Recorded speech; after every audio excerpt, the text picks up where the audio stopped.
اور میں اپنی قوم کو آج کہنا چاہتا ہوں، آپ جب ووٹ ڈالیں تو یہ سمجھ جائیں کہ اگر اس ملک میں آپ آزاد فورن پالیسی چاہتے ہیں تو کبھی اس پارٹی کو ووٹ نہ ڈالیں جن کے سربراہ کے پیسے اور دولت اور جائیدادیں ملک سے باہر پڑی ہیں، وہ کبھی آزاد فورن پالیسی نہیں بنائیں گے۔ ہم نے یہ فیصلہ کیا کہ ہم اس ملک میں جو سب سے بڑا مسئلہ ہے اس وقت وہ ہے تیل کا، پیٹرول اور ڈیزل کا، اور ان کی اگر قیمتیں اور اوپر چلی گئیں تو لوگوں کے اوپر اور بوجھ پڑ جائے گا۔ لیکن میں آج آپ کو یہ بتا دوں کہ پاکستان میں جو آج بھی پیٹرول اور ڈیزل کی قیمتیں ہیں، یہ نوٹ کر لیں۔ جب اپوزیشن والے یہ کہتے ہیں کہ جی اوہو بڑا مہنگا ہو گیا پیٹرول اور ڈیزل، کب مجھے ذرا یہ بتائیں کہ وہ ان کے پاس اس کا کیا حل ہے؟ ہمیں باہر سے امپورٹ کرنا پڑتا ہے، تیل اوپر چلا جائے، ہم اس کے بعد کیا کریں؟ یعنی اگر ان کے پاس کوئی حل ہے تو ہمیں بتا دیں، کیونکہ اس وقت بھی پاکستان دنیا کے 190 ملکوں میں سے 25ویں نمبر پہ ہے جدھر ابھی بھی ہمارا تیل اور پیٹرول اور ڈیزل سب سے کم بک رہا ہے۔ میں آپ کو ذرا بتا دوں کہ ترکی میں اس وقت ہمارا پاکستان میں 160 روپے لیٹر ہے، ہندوستان میں 260 روپے لیٹر ہے، بنگلہ دیش میں 185 روپے لیٹر ہے، ترکی میں 200 روپے لیٹر ہے، اور اگر ہم 70 ارب روپے کی ہر مہینے سبسڈی دیتے ہیں، یعنی گورنمنٹ سبسڈائز کرتی ہے، اگر ہم یہ نہ کریں 70 ارب روپے کا، تو آج پاکستان کے اندر پیٹرول ہو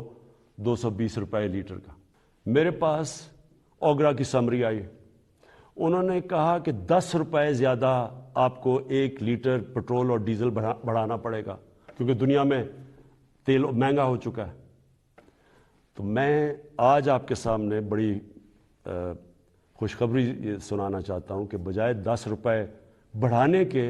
ہم نے فیصلہ کیا ہے کہ 10 روپے پیٹرول اور ڈیزل کو آج ہم کم کر رہے ہیں۔ اب پھر سے میں آپ کو بتاؤں کہ بجلی 60% امپورٹڈ فیول سے بنتی ہے، جو میں آپ کو پہلے یونٹ ہم بجلی کم کر رہے ہیں۔ 5 روپے یونٹ بجلی کم کرنے کا مطلب کہ 20% سے 50% آپ کے بجلی کے بل کم ہوں گے، اور یہ بھی ہم اس کے لیے سبسڈی اور بڑی محنت سے اور جگہ سے ہم نے سبسڈی نکالی ہے۔ اور میں یہ کیونکہ سب سے بڑا مسئلہ لوگوں کو ہوتا ہے بجلی اور پیٹرول اور ڈیزل، اس کی وجہ سے ساری چیزیں مہنگی ہو جاتی ہیں، تو ہم نے یہ فیصلہ کیا کہ ہم اگلے بجٹ تک ان 2 چیزوں کے اوپر ہم اب کوئی اضافہ بھی نہیں کریں گے، اور اس سے پہلے ہم نے ان کو کم بڑی نعمت ہے ایک غریب گھرانے کے لیے کہ اس کے پاس ہیلتھ انشورنس ہو، جب بھی وہ ایک کوئی گھر میں بیماری ہو تو ان کو یہ خوف نہ ہو کہ ہم ہاسپٹل میں جا کے اپنا علاج نہیں کروا سکیں گے۔ اور پھر وہ کئی دفعہ گورنمنٹ ہاسپٹل میں جاتے ہیں تو وہاں ڈاکٹرز نہیں ہوتے، اور خاص طور پہ دیہاتوں کے اندر ڈسٹرکٹس میں ڈاکٹرز نہیں ہوتی، نرسز نہیں ہوتی، اور وہ سارے شہروں میں آتے ہیں، دھکے کھاتے ہیں۔ یہ جو صحت کارڈ ہے یہ پاکستان کی تاریخ میں نہیں، یہ شاید ڈیولپنگ ورلڈ میں بھی، بلکہ ڈیولپڈ ورلڈ میں بھی اس طرح کا کہ آپ نے ہر گھرانے کو، ہر جو ہمارے صوبے ہیں سندھ کے علاوہ، کیونکہ پروونشل گورنمنٹس اس کا پیسہ دے رہی ہیں، ہر گھرانے کے لیے ہم انشاءاللہ مارچ کے آخر تک پنجاب میں ہر گھرانے کے پاس صحت کارڈ ہوگا، ہر خاندان 10 لاکھ روپے تک کسی بھی ہسپتال میں جا کے علاج کروا سکتا ہے۔ یہ ضروری ہے سمجھنا، پہلے تو ہوتا تھا نہیں گورنمنٹ ہاسپٹل، اب وہ پرائیویٹ ہاسپٹل میں جا کے علاج کروا سکتا ہے، اور ہر گھرانے کے پاس یہ صحت کارڈ ہوگا، اور انشاءاللہ یہ پورا ایک ہیلتھ سسٹم بن رہا ہے پاکستان میں۔ ابھی سے چھوٹے چھوٹے ہاسپٹل دیہاتوں میں جانا شروع ہو گئے ہیں، کیونکہ دیہاتوں میں ہمارے گورنمنٹ ہاسپٹل میں ڈاکٹرز نہیں ہوتے کئی دفعہ، تو پرائیویٹ سیکٹر جانا شروع ہو گیا۔ اور میری یہ خواہش تھی کہ پاکستان میں ایک پورا جال بچ جائے ہاسپٹلز کا، تو گورنمنٹ کے پاس تو کبھی بھی اتنا پیسہ نہیں آنا تھا، تو اب پرائیویٹ سیکٹر کے لوگ خود جائیں گے، کیونکہ اب ہیلتھ کارڈ ہوگا، غریب سے غریب گھرانے کے پاس بھی ہیلتھ کارڈ ہوگا، اور اگر ان کو گھر میں کوئی بیماری ہو وہ جا کے پرائیویٹ ہاسپٹل میں بھی اپنا علاج کروا سکتے ہیں۔ یہ میں سمجھتا ہوں کہ ہم نے جو ہماری 3.5 سال کی حکومت ہے، یہ سب سے بڑا کام ہے، کیونکہ جب کوئی گھر میں ایک بیماری ہو اور آپ کے پاس پیسہ نہ ہو تو اس سے زیادہ ایک خاندان کی بے بسی کا عالم نہیں ہوتا۔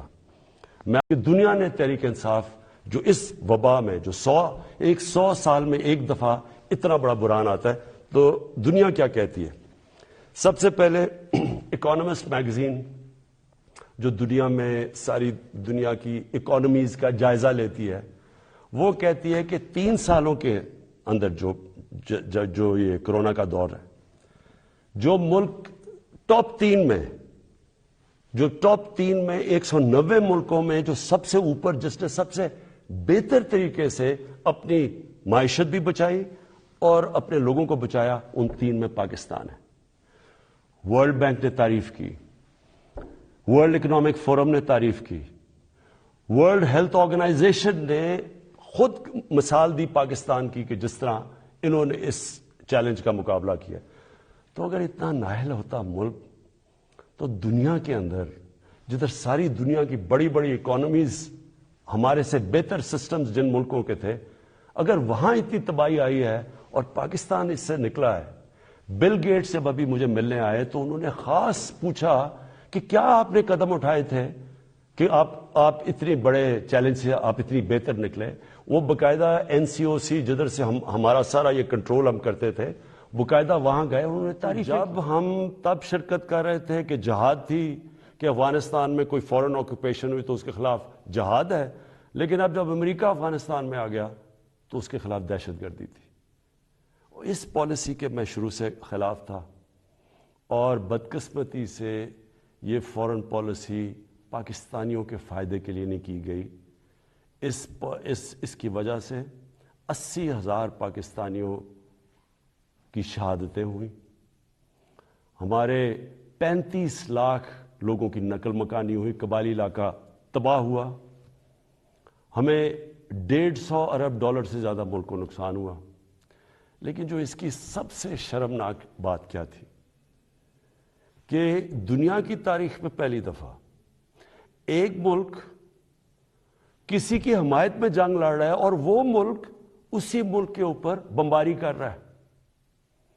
ہمارے ملک میں 400 سے زیادہ ڈرون اٹیکس کیے گئے ہمارے ہی دوست کہ جس کے لیے ہم جنگ لڑ رہے تھے. اس سے بھی زیادہ شرمناک چیز کیا ہے کہ ملٹری ڈکٹیٹرز تو ہمیشہ تاریخ ہے پاکستان کی کہ وہ ہمیشہ چاہتے ہیں کہ دنیا ان کو ایکسیپٹ کرے, ان کو مانے, ان کو لیجٹمائز کرے, اور وہ ہمیشہ آسان ہوتے ہیں سپر پاورز کے لیے استعمال کرنا.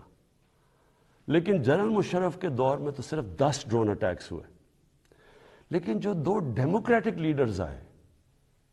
آصف زرداری اور نواز شریف 10 سال, ان کے 10 سال میں 400 ڈرون اٹیکس ہوئے. اب میں سوال یہ ہے اور میں پھر سے واپس آتا ہوں کہ آزاد فورن پالیسی کیا ہوتی ہے؟ آزاد فورن پالیسی تو یہ ہونی چاہیے تھی کہ یہ 2 ڈیموکریٹک لیڈرز کو امریکہ کو کہنا چاہیے تھا کہ ہمارے جب آپ بمباری کر رہے ہیں, ہمارے لوگ مار رہے ہیں, اس میں عورتیں بچے مار رہے ہیں, بے قصور لوگ مار رہے ہیں, تو کیا 2 ڈیموکریٹک لیڈرز کو سٹینڈ لینا چاہیے تھا اس کے اوپر؟ ایک سٹیٹمنٹ نہیں دی دونوں نے. میں آخر میں آپ کے سامنے اپنی قوم کے سامنے یہ کہنا چاہتا ہوں کہ مجھے پتہ یہ مشکل حالات ہیں, مجھے پتہ ہے کہ ہم نے یہ جو 3.5 سال گزارے ہیں کبھی ایک مشکل سے نکلتے تھے, پھر دوسری مشکل, کبھی پلوامہ ہو گیا تو کبھی کرونا ہو گیا اور اس کے بعد پھر مسئلے, اور اب یوکرین کا مسئلہ آ گیا. لیکن یہ میں آج آپ کو کہتا ہوں کہ سارا وقت میری اور میری حکومت صرف ایک چیز سوچتی ہے کہ ہم آپ کے اوپر کس طرح یہ جو آپ کے اوپر بوجھ پڑا ہوا ہے یہ ہم کیسے کم کر سکتے ہیں. اور انشاءاللہ یہ جب ہم اس سے نکلیں گے, اور جس طرح ماشاءاللہ ہمارا ملک صحیح راستے پہ چل پڑا ہے, اکانومی صحیح راستے پہ چل پڑی ہے, بلومبرگ ویسے میگزین جو کہ دنیا کی اکانومیز کا جائزہ لیتی ہے, اور پھر IMF جس نے ابھی رپورٹ میں کہا ہے کہ پاکستان کی جو گروتھ ہے, جو ان کی دولت میں اضافہ ہے, جو ہوتا جا رہا ہے وہ اب یہ صحیح راستے پہ اور یہ سسٹینیبل ہے. یہ بہت بڑی چیز ہے کہ ایک مشکل وقت سے نکل کے آج پاکستان صحیح راستے پہ نکل چکا ہے. پاکستان پائندہ باد.